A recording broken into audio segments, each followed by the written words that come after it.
Pemirsa, Kementerian Kependudukan dan Pembangunan Keluarga atau BKKBN menggaungkan gerakan ayah mengantar anak sekolah di tahun ajaran baru kali ini. Gerakan ini pun dibuat karena sebagian remaja di Indonesia disebut tumbuh tanpa kehadiran sosok ayah atau fatherless. Kementerian Kependudukan dan Pembangunan Keluarga BKKBN menyebut 20,9% remaja di Indonesia mengalami fatherless atau kehilangan sosok ayah. Banyak orang tua yang menganggap anak remajanya sudah mandiri sehingga tidak perlu diberi perhatian lebih. Padahal para orang tua, terutama ayah, perlu untuk memberikan sentuhan-sentuhan psikologis lewat berkomunikasi. Karena itu, Kementerian Kependudukan dan Pembangunan Keluarga mengeluarkan surat edaran kepada ASN agar mengikuti gerakan ayah mengantar anak di hari pertama sekolah, juga untuk minggu-minggu pertama tahun ajaran baru kali ini. Melalui gerakan ini diharapkan dapat menekan presentasi anak yang kehilangan sosok ayah.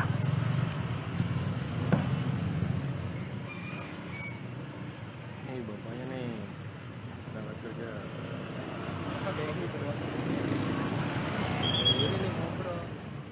Melalui aturan baru tersebut, pemirsa, BKKBN mendorong agar para ayah dapat lebih peka terhadap tumbuh kembang anak-anak mereka dan tidak hanya sibuk untuk mencari nafkah.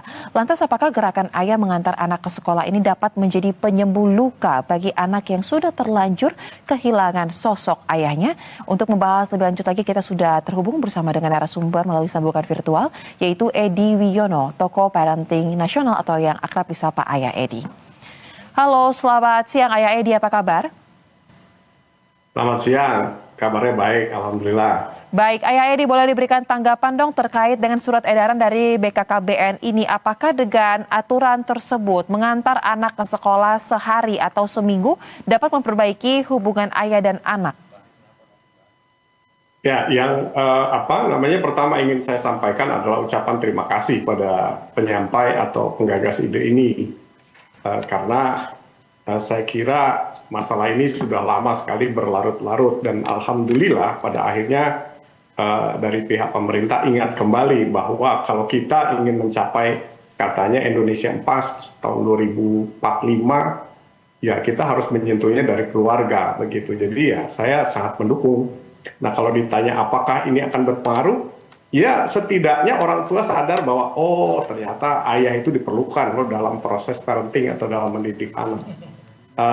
Sadar dulu deh gitu, karena untuk sadar aja kita sejauh ini belum ya, dianggapnya bahwa masih mendidik anak itu adalah tugas ibu dan bukan tugas ayah, meskipun kita harus sadar ya bahwa dulu waktu kita menciptakan mereka itu bekerja sama, nggak bisa sendirian gitu. Jadi ketika mengasuhnya pun harus bekerja sama juga. Baik. Seperti itu, Kit. Memang kenyataannya banyak sekali para ayah yang mengatakan mengapa mereka tidak bisa ikut terlibat dalam pengasuhan anak karena mereka sudah sibuk untuk mencari nafkah, waktunya tersita untuk mencari nafkah. Nah, pertanyaan saya, jika ada ayah yang menyadari bahwa memang ia sangat kurang untuk dalam pola pengasuhan, terus ingin mencoba untuk bisa lebih dekat lagi dengan anaknya, tetapi anaknya sudah terlanjur menjaga jarak. Nah, bagaimana ayah-ayah tersebut bisa mendeteksi ciri-ciri anak-anak yang sudah merasa fatherless?